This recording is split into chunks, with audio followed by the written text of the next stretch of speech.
حاضرین جمع، نوجوان دوستوں، عزیز بچوں، اسلامی ماؤں اور بہنوں، پچھلے خطبہ جمعہ میں آپ لوگوں کے سامنے اللہ تعالیٰ کے بارے میں حسن ظن رکھنے، اللہ کے بارے میں اچھی سوچ رکھنے، اللہ تعالیٰ سے اچھی امیدیں رکھنے کے سلسلے میں قرآن اور حدیث کے اندر جو نصوص ہیں، جو ترغیب ہیں، اس سلسلے میں چند باتیں آپ کے سامنے پیش کی گئی تھیں۔ اللہ تعالیٰ کے بارے میں حسن ظن رکھنا یہ ایمان ہے، بلکہ ایمان کی جڑ ہے۔ اگر اللہ تعالیٰ کے بارے میں ہماری سوچ اچھی نہیں ہے، اگر اللہ تعالیٰ کے بارے میں ہمیں یقین نہیں ہے کہ وہ مصیبتوں سے نجات دیتا ہے، رزق دیتا ہے، بیماریوں سے شفا دیتا ہے، تب ہمارا ایمان اللہ تعالیٰ پر کمزور ہوتا ہے۔ اس لیے یہ جو حسن ظن کا موضوع ہے، انشاءاللہ اس سلسلے میں چند مثالیں انبیاء کرام کی زندگی سے، ہمارے نمونہ اور آئیڈیل اللہ کے نبی صلی اللہ علیہ وسلم اور آپ کے ساتھی صحابہ کرام کی زندگی سے، اللہ تعالیٰ کے بارے میں ان کی جو رائے تھی، ان کا جو بھروسہ اللہ تعالیٰ کے اوپر تھا، جو امید اللہ تعالیٰ کی ذات سے وہ رکھتے تھے، جو سوچ اور فکر اللہ تعالیٰ کے بارے میں ان کے یہاں تھی، یہ ہمیں سمجھنا بہت ضروری ہے۔ آج اگر ہم اپنے معاشرے کا جائزہ لیں، کوئی بھی کمی، کوئی بھی برائی، کوئی بھی گناہ اگر ہم دیکھ رہے ہیں یا ہم محسوس کرتے ہیں، یا ہمارے اندر کسی بھی طرح کی کوئی بیماری ہے، کوئی گناہ ہے، تو اگر اس کی جڑ میں ہم جا کے دیکھیں تو ہمیں سمجھ میں آئے گا کہ یہ صرف اس وجہ سے کہ ہم اللہ تعالیٰ کے بارے میں اچھی سوچ نہیں رکھتے ہیں، اللہ تعالیٰ کے بارے میں ہمارا جو گمان ہے، جو سوچ ہے، وہ درست نہیں ہے۔ ہمارے معاشرے کے اندر حسد کی بیماریاں ہیں، غیبت کی بیماریاں ہیں، یہ سارے ہیں۔ ان کے سلسلے میں بہت ساری تقاریر، موضوعات، خطبے بھی ہوتے ہیں،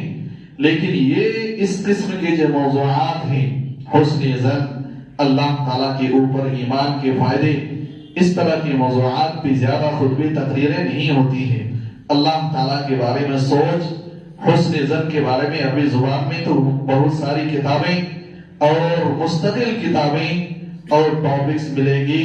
لیکن اردو زبان میں تقریر کے نام پہ اس طرح کی کوئی تقریر شاید ہی جس کے اندر حسن ظن کو مکمل انداز میں بیان کیا گیا ہو۔ جبکہ اگر ہم دیکھیں تو حسن ظن یہ ایمان کی جڑ ہے۔ اللہ تعالیٰ سے جو ہمیں امید ہے، اللہ تعالیٰ کے بارے میں جو ہمارا توکل ہے، ان تمام بڑی بڑی عبادتوں کا دار و مدار اللہ تعالیٰ کے بارے میں ہماری کیسی سوچ ہے اسی کے اوپر ہے۔ اگر اللہ تعالیٰ کے بارے میں ہمیں اچھی سوچ نہیں رکھتے، اگر اللہ تعالیٰ کے بارے میں ہمارا گمان یہ ہے کہ اللہ تعالیٰ بیماری سے شفا نہیں دیتا، کوئی اور دیتا ہے، رزق کوئی اور دیتا ہے، مصیبت دور کرنے والا کوئی اور دیتا ہے، یا اور جو پریشانی ہے ان پریشانیوں کو دور کرنے والا اللہ تعالیٰ کے علاوہ کوئی اور ہے، تو جو ایمان کی جو دیوار ہے وہ یوں ہی گر جاتی ہے۔ اللہ تعالیٰ کے اوپر جو ایمان کا، بھروسے کا، امید کا، اللہ کی ذات پہ بھروسے کا جو دیوار ہے وہ یوں ہی گر جاتی ہے۔ اس لیے حسن ظن کی چند مثالیں آپ کے سامنے، اور انشاءاللہ اس موضوع پر کچھ تفصیل سے آپ کے سامنے گفتگو کرنے کی کوشش کریں گے۔ پچھلے خطبہ جمعہ میں آپ کے سامنے امام الانبیاء، نبیوں میں، اولو العزم پیغمبروں میں ایک بڑے نبی ابراہیم علیہ السلام کی سوچ اللہ تعالیٰ کے بارے میں کیسی تھی۔ اس مصیبت کی گھڑی میں جب قوم سے دشمنی مول لے رہے ہیں، اپنی قوم سے لڑائی کر رہے ہیں، ان سے بحث مباحثہ کر رہے ہیں، اس وقت اللہ تعالیٰ کے بارے میں جو ان کی سوچ ہے وہ آپ کے سامنے پیش کیا گیا تھا کہ مجھے اللہ نے پیدا کیا، مجھے بیماری سے شفا وہی دے گا، مجھے موت صرف اللہ تعالیٰ ہی دے سکتا ہے، تم میرے موت کا فیصلہ کرنے والے نہیں ہو۔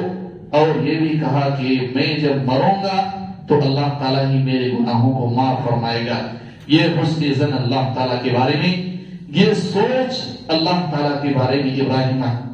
علیہ السلام کی تھی۔ ایک اور اولو العزم پیغمبروں میں سے، نبیوں میں سے موسیٰ علیہ السلام ہی، ان کے واقعات اور ان کے قصے اللہ تعالیٰ نے قرآن مجید کی بہت زیادہ جگہوں میں، بلکہ موسیٰ علیہ السلام کا اگر کہا جائے قرآن میں سب سے زیادہ ذکر اللہ تعالیٰ نے موسیٰ علیہ السلام کا کیا ہے، تو یہ بیجا نہیں، سب سے زیادہ ذکر اللہ نے موسیٰ علیہ السلام کا کیا ہے۔ موسیٰ علیہ السلام کا اللہ تعالیٰ کے بارے میں کیا گمان تھا، اللہ تعالیٰ کے بارے میں کیا وہ ظن رکھتے تھے، اللہ تعالیٰ کے بارے میں ان کا عقیدہ اور فکر کیا تھی، اللہ تعالیٰ نے اس کو قرآن مجید میں بیان فرمایا ہے۔ قال موسیٰ لقومہ استعینوا باللہ واصبروا، جب موسیٰ علیہ السلام کی قوم، جب موسیٰ علیہ السلام نبی بنے تو فرعون کے اور جو فرعون کے لشکر تھے، بڑے لوگ تھے فرعون کی قوم کے، فرعون کے پاس گئے اور کہا کہ یہ جو موسیٰ علیہ السلام ہیں یہ تمہاری حکومت کے لیے خطرہ ہے، ان کی وجہ سے تمہارے جو ماننے والے ہیں، تمہیں رب ماننے والے لوگ ہیں، وہ آپ کو چھوڑ کے نکل جائیں گے۔ تو فرعون کو یہ خطرہ لاحق ہوا، اس لیے فرعون نے حکم دیا کہ آج سے بنی اسرائیل میں جو بھی لڑکا پیدا ہوگا اس کو ہم قتل کر ڈالیں گے، بچپن ہی میں نہ بنی اسرائیل کا کوئی بچہ پیدا ہوگا زندہ رہے گا اور نہ میری حکومت کے لیے کوئی خطرہ ہوگا، جو لڑکیاں ہیں اس کو زندہ چھوڑ دیں گے، لڑکوں کو پیدا ہوتے ہی قتل کر دیں گے۔ جب موسیٰ علیہ السلام کے پاس یہ خبر پہنچی، موسیٰ علیہ السلام اسی مصیبت کی گھڑی میں اللہ تعالیٰ کے بارے میں سوچ ان کی دیکھیے۔ قال موسیٰ لقومہ استعینوا باللہ، موسیٰ علیہ السلام نے اپنی قوم سے کہا اے لوگو تم اللہ تعالیٰ سے مدد حاصل کرو۔ مدد حاصل کرنے کے لیے کہا گئے، اللہ تعالیٰ کے دروازے میں گئے، کسی دنیاوی، کسی پیر مرشد، کسی پیر اور درگاہ یا اس طرح کی کسی قبر کے پاس کہیں بھی مدد کے لیے نہیں گئے، کہا استعینوا باللہ، اللہ تعالیٰ سے مدد حاصل کرو، واصبروا، اور صبر سے کام لو، اور اللہ کے بارے میں ان کا عقیدہ دیکھیے، سوچ اور گمان فکر دیکھیے۔ کہا ان الارض للہ، زمین، یہ آسمان، یہ دنیا صرف اللہ کے لیے، اللہ اس کا مالک ہے، یورثھا من یشاء من عبادہ، اپنے بندوں میں سے جس کو چاہے گا اللہ تعالیٰ یہ دے گا۔ تم اپنی جان کے لیے فکر کرتے ہو، اپنی حکومت کے لیے فکر کرتے ہو، اپنی جان و منصب کے لیے فکر کرتے ہو، یہ اللہ کی زمین ہے، اللہ جس کو چاہے گا اللہ تعالیٰ اس کو دے گا۔ والعاقبۃ للمتقین، یقین دیکھیے، فکر سوچ دیکھیے، عقیدہ دیکھیے۔ کہا کہ یقیناً آج اگرچہ ہمیں پریشانی لاحق ہے، ہم مصیبت میں اگرچہ آج مبتلا ہیں، لیکن اس کا انجام ہمارے ہی حق میں آنا ہے، اللہ اس کا رزق ہمارے حق میں ہی نازل فرمائے گا، اس کا آخری نتیجہ ہمارے ہاتھ میں ہوگا، اس میدان میں ہم ہی کامیاب ہوں گے۔ یہ موسیٰ علیہ السلام نے اپنی قوم سے کہا۔ جب موسیٰ علیہ السلام نے یہ بات کہی تو پھر ان کی قوم نے کہا قالوا اوذینا من قبل ان تأتینا ومن بعد ما جئتنا، موسیٰ علیہ السلام کی قوم نے کہا کہ آپ کے آنے سے پہلے بھی ہمیں فرعون ستاتا تھا، آپ نبی بن کے آئے تب بھی ہمیں پریشانی ہے، آنے کے بعد بھی وہی پریشانی جو آپ کے آنے سے پہلے پریشانی تھی۔ موسیٰ علیہ السلام نے کہا عسى ربكم ان يهلك عدوكم، تم لوگ صبر سے کام لو، ان قریب اللہ تعالیٰ تمہارے دشمن کو ہلاک کرے گا، وَيَسْتَخْلِفَكُمْ فِي الْأَرْضِ، اور زمین کا مالک اللہ تعالیٰ تمہیں بنائے گا، زمین کی حکومت اللہ تمہیں بنائے گا۔ اس پریشانی، اس مصیبت، جب خود موسیٰ علیہ السلام کی قوم نے کہا کہ آپ کے آنے کی وجہ سے خود ہم پریشانی میں مبتلا ہیں، آپ کے آنے نبی بننے کا کوئی فائدہ ہمیں نظر نہیں آتا، جس طرح ہم پہلے بھی پریشان تھے، آج بھی ابھی بھی وہی پریشانی ہمیں لاحق ہے۔ موسیٰ علیہ السلام اس سے گھبرائے نہیں، ان کے توکل میں کوئی بھی زلزلہ نہیں آیا، ان کی امید میں کوئی کمی نہیں آنے دی۔ کہا عَسَىٰ رَبُّكُمْ أَن يُهْلِكَ عَدُوَّكُمْ، صبر کرو، اللہ تعالیٰ قریب تمہارے دشمن کو ہلاک کرے گا۔ اور ہوا بھی ایسا، اللہ تعالیٰ نے موسیٰ علیہ السلام کے دشمن کو سمندر میں غرق کرتے ملیا میٹ کر دیا۔ فرعون کو اللہ تعالیٰ نے سمندر میں ڈبایا، اور موسیٰ علیہ السلام اور قوم کو، موسیٰ علیہ السلام کی قوم کو اللہ تعالیٰ نے نجات دی۔ تو اللہ کے رسول صلی اللہ علیہ وسلم نے جو حدیث بیان کی، انا عند ظن عبدی بی، میرے بندے میرے بارے میں جیسا سوچتا ہے میرا بندہ مجھے ویسا ہی پاتا ہے۔ اگر میرے بارے میں خیر سوچے تو خیر دیتا ہوں، اگر میرے بارے میں غلط سوچے تو میں غلط فیصلہ اس کے حق میں کرتا ہوں۔ یہ فرعون کے سامنے موسیٰ علیہ السلام نے اچھی سوچ رکھی، اور اپنی قوم کو ان کے ہلاک ہونے سے پہلے اللہ تعالیٰ پر توکل امید کرتے ہوئے کہا تمہاری قوم کو، تمہارے دشمن کو اللہ تعالیٰ ضرور ہلاک کرے گا، اور اللہ تعالیٰ نے اسی امید کو پورا کر کے دکھایا اور فرعون کو سمندر میں غرق کیا۔ اسی طرح سے جب سمندر میں غرق ہونے کا واقعہ ہے، اللہ تعالیٰ نے سورۃ الشعراء میں جہاں ذکر کیا، جب فرعون اور ان کی پوری لشکر موسیٰ علیہ السلام کی قوم کی چھوٹی سی جماعت کے پیچھے ان کو پکڑنے کے لیے نکل پڑی، قال اصحاب موسیٰ انا لمدرکون، موسیٰ علیہ السلام کے ماننے والے، ان کی ایمان لانے والے نے کہا اب تو ہم پکڑے گئے، آگے سمندر ہے، پیچھے فرعون کی لشکر ہے، بچنے کا، ظاہری بچنے کا کوئی امکان نہیں ہے، کوئی راستہ نہیں بھاگنے کا، یا تو ہم اگر کھڑے رہے تو فرعون کی لشکر ہمیں کاٹ دے، اور اگر ہم سمندر میں کودے تو سمندر میں ڈوب کے مر جائیں، بچنے کا کوئی راستہ نہیں۔ اس وقت بھی موسیٰ علیہ السلام کی ایمان، ان کا توکل،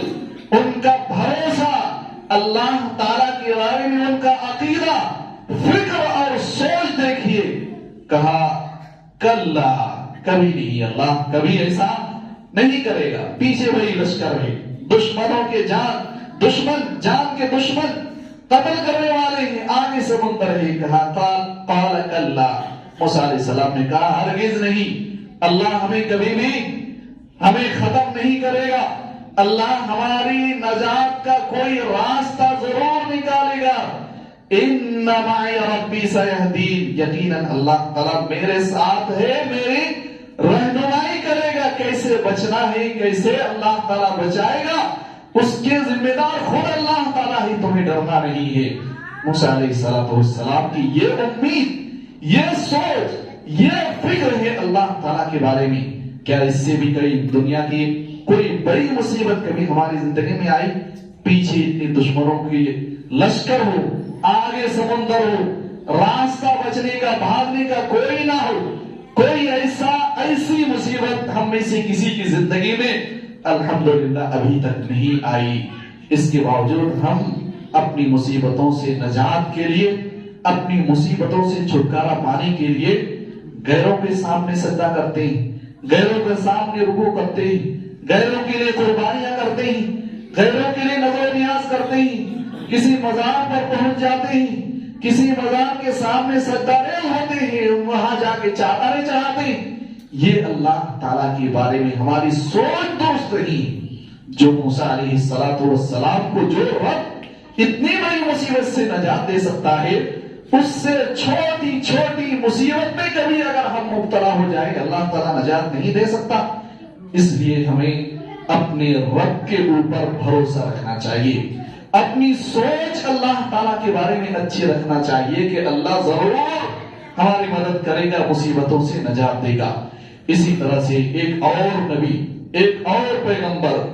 اللہ کے رسول صلی اللہ علیہ وسلم نے ان کی تعریف کی ہے، اور وہ ہے یونس علیہ السلام۔ ان کا واقعہ بھی قرآن کے اندر تفصیل سے موجود ہے۔ مختصر میں آپ کو بتا کے جو اہم نقطہ ہے کہ اللہ تعالیٰ کے بارے میں یونس علیہ السلام کی سوچ کیسی تھی، کیسے وہ سوچتے تھے اپنے رب کے بارے میں، اللہ کے بارے میں کیسا ظن تھا، کیسا گمان، کیسا عقیدہ، کیسی فکر تھی ان کی، جب اللہ تعالیٰ کے اس نیک بندے کو سمندر میں ڈال دیا گیا، سمندر میں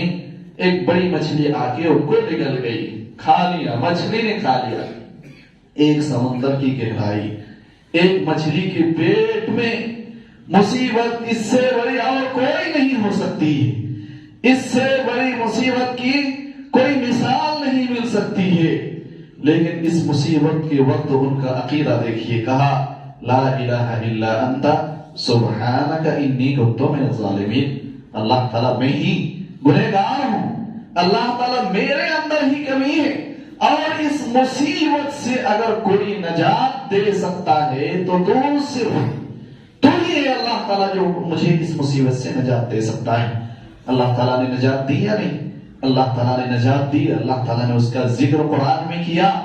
اور اس مصیبت سے یونس علیہ السلام کو نجات دے کے یہ پیغام دیا، دنیا کی کوئی بھی مصیبت ہو، کتنی بھی بڑی پریشانی ہو، ہمیں اللہ تعالیٰ کے بارے میں امید، درست امید رکھنا چاہیے،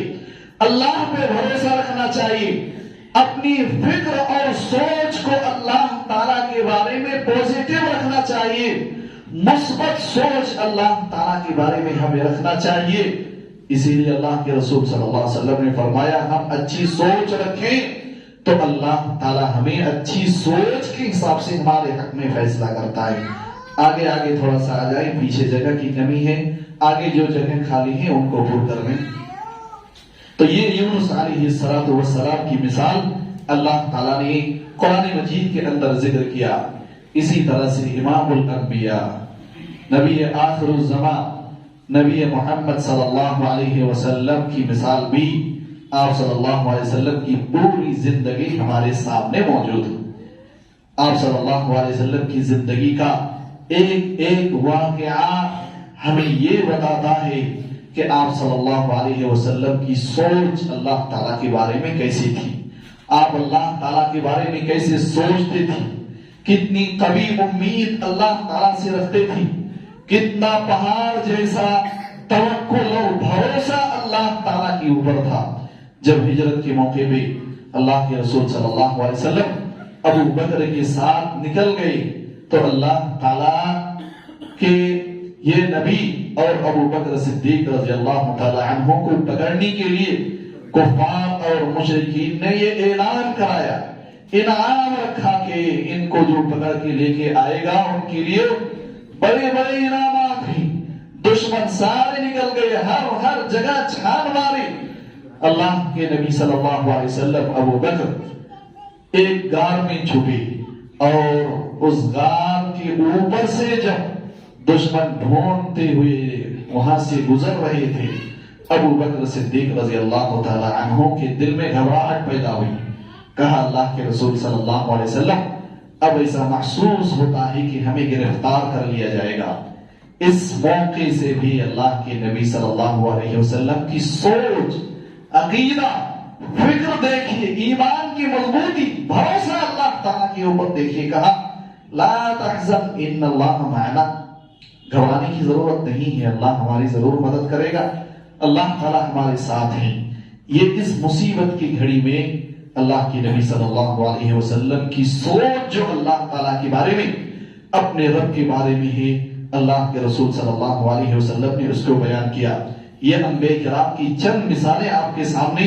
بطور نمونہ میں نے آپ کو پیش کی ہے۔ اگر قرآن میں، حدیث میں ڈھونڈیں تو سارے انبیاء کرام کی بہت سارے واقعات اس ضمن میں پیش کیے جا سکتے ہیں۔ اب یہ صرف اللہ تعالیٰ کے بارے میں حسن ظن، اچھی سوچ، اچھی فکر، یہ صرف نبیوں کے ساتھ خاص نہیں ہے، بلکہ ہمارے صحابہ کرام جو ہمارے لیے آئیڈیل اور نمونہ ہیں، انہوں نے بھی اللہ کے بارے میں اچھی سوچ کی، بہت ساری مثالیں پیش کی ہیں۔ ایک دو مثال میں مختصر انداز میں آپ کے سامنے پیش کروں گا۔ جب اللہ کے رسول صلی اللہ علیہ وسلم ایک مرتبہ مدینے میں اعلان کرایا، جنگ تبوک کے موقع پر کہ مدینے میں کوئی نہیں رہنا، اس جنگ کے اندر سب کو شریک ہونا ہے بلا استثناء، کسی کی عذر کوئی قابل قبول نہیں۔ یہ جنگ تبوک ایک ایسے وقت میں پیش آیا جو شدید قسم کی گرمی کا زمانہ تھا،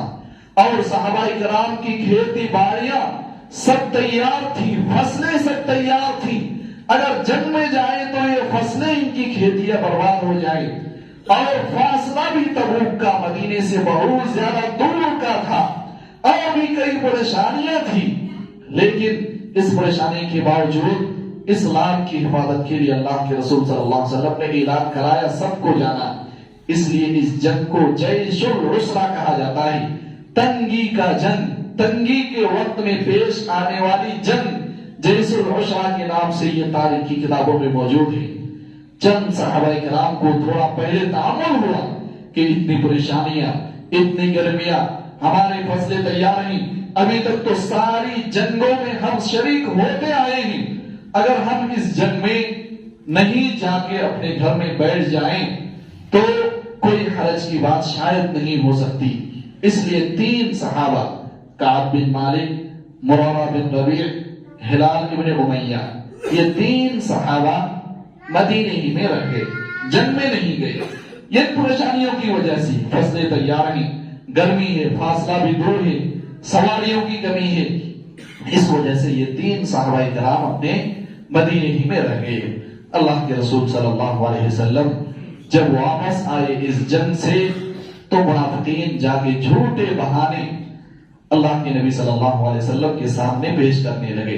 اللہ کے رسول صلی اللہ علیہ وسلم نے ان کو چھوڑ دیا، لیکن یہ 3 ایمان والے صحابی اپنے ایمان، ان کے ایمان کی مضبوطی کی دلیل تھی، انہوں نے کہا کہ ایک غلطی تو ہم نے یہ کر دی کہ جنگ میں شریک نہیں ہوئی، اب دوسری غلطی ہم جھوٹ بول کے نہیں کر سکتے، اس لیے ہم جا کے اللہ کے رسول صلی اللہ علیہ وسلم کے سامنے اپنی گناہوں کا اعتراف کریں گے، اپنی غلطی کا احساس ان کو دلائیں گے، اور ہم کہیں گے ہم غلط تھے۔ تینوں گئے اللہ کے رسول صلی اللہ علیہ وسلم کے سامنے، کہا ہم جنگ میں شریک نہیں ہو سکے، ہمیں جو سزا آپ مناسب سمجھتے ہیں وہ دے دیجئے، ہم سزا کے لیے تیار ہیں۔ اللہ کے رسول صلی اللہ علیہ وسلم کے حوالے کر دیا 3 صحابہ۔ اللہ کے رسول صلی اللہ علیہ وسلم نے کہا کہ میں تم لوگوں کے حق میں کوئی فیصلہ نہیں کرتا، اللہ تعالیٰ ہی تمہارے بارے میں کوئی فیصلہ نازل فرمائے گا۔ لیکن اللہ کے رسول صلی اللہ علیہ وسلم نے پورے مدینے کے سارے صحابہ کو یہ اعلان کر دیا، حکم دے دیا کہ ان 3 صحابہ کرام سے کوئی بات چیت نہیں کرے گا، کوئی تعلق نہیں رکھے گا۔ سوشل بائیکاٹ کر دیا گیا 3 صحابہ کرام کا۔ 40 دن تک یہ سلسلہ ایسے ہی جاری رہا، یہ صحابہ کرام 40 دن تک سوشل بائیکاٹ کے شکار رہے۔ 40 دن کے بعد پھر اللہ کے رسول صلی اللہ علیہ وسلم نے پھر حکم دیا ان 3 صحابہ کرام کو کہ تم اپنی بیویوں سے بھی الگ ہو جاؤ۔ 40 دن تک تو بال بچے بیویاں کے ساتھ تھے، 40 دن کے بعد کہا کہ تم اپنی بیویوں سے بھی الگ ہو جاؤ، اور اس کے بعد پھر 10 دن تک اور مزید اپنی بیویوں سے بھی اور سارے لوگوں سے الگ رہے۔ گویا 50 دن پورے مکمل طور پر ان 3 صحابہ کرام کو کا سوشل بائیکاٹ کر دیا گیا۔ کعب بن مالک نے خود یہ دردناک واقعہ اپنے الفاظ میں بیان کیا ہے، جس کو امام بخاری نے صحیح بخاری کے اندر ذکر کیا ہے، اس کی تفسیر میں نہیں جانا چاہتا، لیکن بہرحال جب 50 دن مکمل ہوئے تو اللہ تعالیٰ نے ان کی توبہ قبول کر لی، اور آسمان سے ان کے معافی کا پروانہ اللہ تعالیٰ نے نازل فرمایا، اور ان کے واقعے کو اللہ تعالیٰ نے ہمیشہ کے لیے قرآن کا حروف بنا دیا۔ سورۃ التوبہ، ان 3 صحابہ کرام کی توبہ کو اللہ نے جو قبول کیا،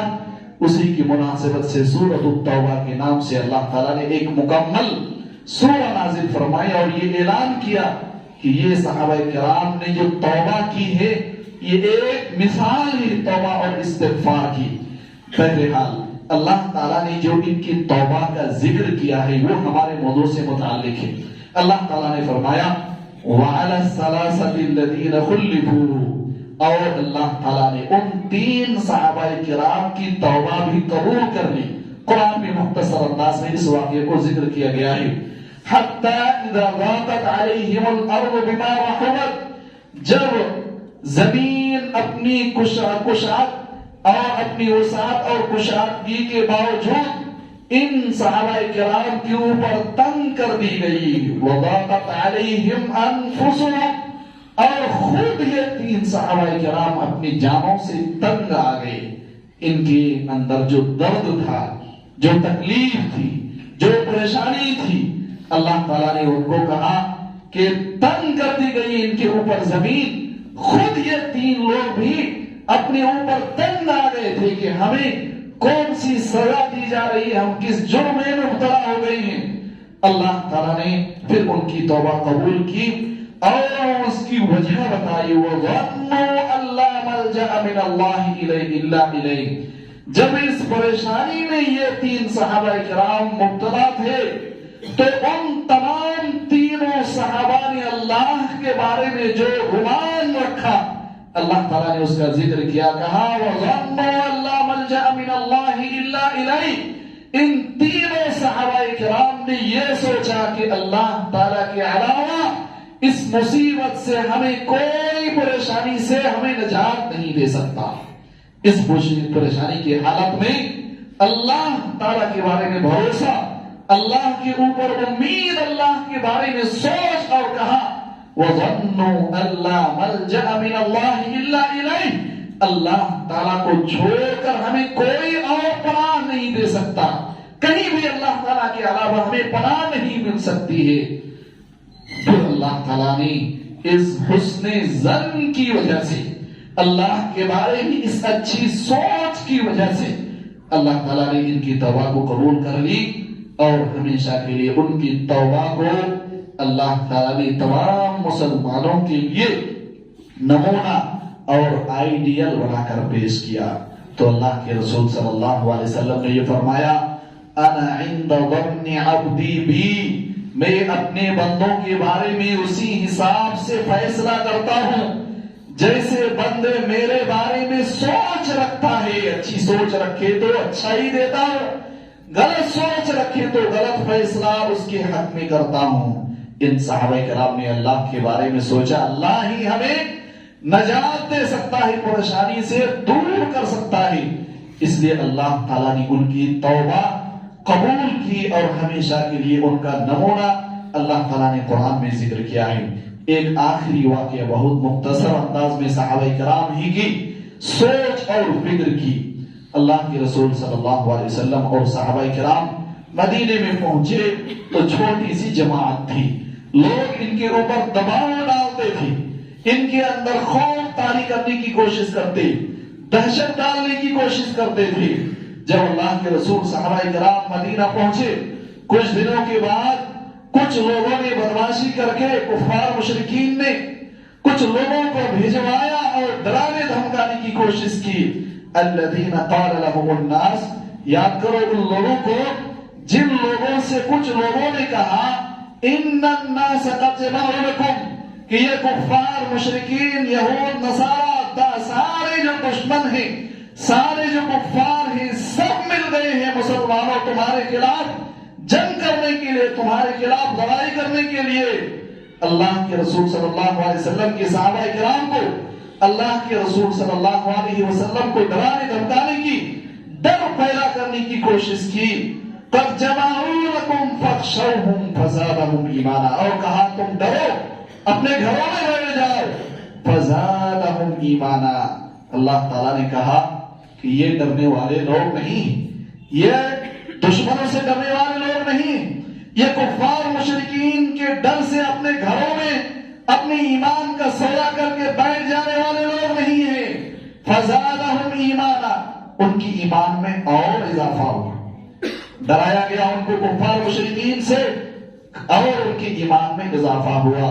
وقالوا حسبنا اللہ ونعم الوکیل، اور اس خوف اور گھبراہٹ کے عالم میں کہا حسبنا اللہ، اللہ تعالیٰ ہمارے لیے کافی ہے۔ اس مصیبت کی گھڑی میں جب سارے دشمن ہمارے خلاف ہیں، مدینے پہ حملہ آور ہونے والے ہیں، ہماری طرف غلط نظروں سے دیکھ رہے ہیں، ہمیں دنیا سے نیست و نابود کرنے کے لیے سوچ رہے ہیں، تو ان کے ایمان میں اضافہ ہوگا، اور اس مصیبت کی گھڑی میں وہ کہتے ہیں اللہ تعالیٰ ہمارے لیے کافی ہے۔ ان کی مصیبت کے لیے، ان کی پریشانی کے لیے، ان کے دشمنوں کے لیے، ان کی اس قسم کی بڑی بڑی مصیبتوں سے نجات کے لیے جب اللہ تعالیٰ کافی ہے، تو ہماری چھوٹی چھوٹی مصیبت کے لیے اللہ تعالیٰ کافی کیوں نہیں ہوگا؟ ہم چھوٹی چھوٹی مصیبتیں لے کے کیوں غیر اللہ کے سامنے جھک جاتے ہیں؟ کیوں ہمارے ایمان میں کمی آ جاتی ہے؟ کیوں ہمارا بھروسہ اللہ تعالیٰ کے اوپر ٹوٹ جاتا ہے؟ کیوں امیدیں ہم اللہ تعالیٰ سے کھو بیٹھتے ہیں؟ کیوں ہمیں اللہ تعالیٰ کی طاقت و قدرت کو بھروسہ نہیں ہے؟ جو اللہ تعالیٰ فرعون کی اور اس کی لشکر سے موسیٰ علیہ السلام کو نجات دے سکتا ہے، جو اللہ تعالیٰ یونس علیہ السلام کو مچھلی کی پیٹ سمندر سے بچا کے زندہ واپس لا کے سمندر کے کنارے ڈال سکتا ہے، جو رب، جو معبود، جو اللہ تعالیٰ سارے دشمنوں کی نگاہوں کے سامنے سے اللہ کے رسول صلی اللہ علیہ وسلم کو اپنے گھروں سے نکال کے مدینے تک بحفاظت سلامتی کے ساتھ پہنچا سکتا ہے، جو اللہ، جو رب ان صحابہ کرام کی چھوٹی سی چھوٹی جماعت کی حفاظت کی، جو رب ان کو ہر طرح کی پریشانیوں سے، مصیبتوں سے نجات دلا سکتا ہے، اس رب کے بارے میں ہمارا ایمان اتنا کمزور کیوں ہے؟ ہماری فکر اتنی غلط کیوں ہے؟ کیوں ہمارا عقیدہ اتنا کمزور ہے کہ ہمیں اللہ تعالیٰ رزق نہیں دے سکتا؟ زکریا علیہ السلام کو اللہ تعالیٰ نے بڑھاپے کے عالم میں اولاد سے نوازا۔ اللہ تعالیٰ نے زکریا علیہ السلام کی سوچ اللہ تعالیٰ کے بارے میں، ان کی فکر کو کہا وَلَمْ أَكُنْ بِدُعَائِكَ رَبِّ شَقِيًّا، اللہ تعالیٰ میرے بال سفید ہو گئے ہیں، میری بیوی بانجھ ہے، ظاہری طور پر اولاد پیدا ہونے کا کوئی امکان نہیں ہے، لیکن اللہ تعالیٰ مجھے تجھ پر بھروسہ ہے، تجھ سے امید ہے، تیرے بارے میں اچھی سوچ رکھتا ہوں، اے اللہ تعالیٰ تو مریم کو بغیر موسم کے جو پھل دینے والا ہے، اللہ تعالیٰ تو بغیر موسم کے مجھے اولاد نہیں دے سکتا۔ اللہ تعالیٰ سے دعا کی اور اللہ تعالیٰ نے انہیں اولاد سے نوازا۔ اولاد دینے والا اللہ تعالیٰ ہے، ظاہری طور پر کوئی اسباب موجود نہیں ہے، اس کے باوجود اللہ تعالیٰ سے امید رکھ کے اللہ سے دعا کرتا ہے، اور اللہ تعالیٰ ان کی دعا قبول کر کے ان کو اولاد سے نوازتا ہے۔ یہ امید، یہ توکل، یہ بھروسہ، یہ سوچ، یہ عقیدہ ہمیں اللہ تعالیٰ کے بارے میں رکھنا چاہیے، تبھی ہم صحیح معنی میں مومن ہو سکتے ہیں۔ تو انشاءاللہ ہم سب کو اپنے رب کے بارے میں حسن ظن رکھنا چاہیے۔ انشاءاللہ ہم سب اللہ تعالیٰ کے اوپر بھروسہ رکھیں گے، اچھی سوچ رکھیں گے، اچھی فکر رکھیں گے، اچھا عقیدہ رکھیں گے۔ دنیا کی ساری چیزوں کا مالک اللہ تعالیٰ ہے، اس لیے ہمیں ساری چیزوں کی امیدیں بھی اللہ تعالیٰ ہی سے وابستہ کرنے کی کوشش کرنی چاہیے۔ اللہ تعالیٰ تو ہمارے ایمان میں اضافہ فرما۔ اللہ تعالیٰ تیرے اوپر ہم سب کو مکمل طور پر بھروسہ اور امید رکھنے کی توفیق عطا فرما۔ اللہ تعالیٰ تو ہمیں ہر طرح کی پریشانی سے نجات دے۔ اللہ تعالیٰ ہر طرح کی شرک سے، بدعات سے، خرافات سے ہم سب کو محفوظ رکھ۔ اللہ تعالیٰ جب تک ہمیں زندہ رکھ، ایمان اور اسلام کی حالت پر زندہ رکھ، اور جب ہمارا خاتمہ ہو ایمان اور اسلام کی حالت پر ہو۔ بارک اللہ لنا ولکم فی القرآن المجید ونفعني وإياكم بالآيات والذكر الحميد إنه تعالى جواد كريم ملك ورؤوف رحيم۔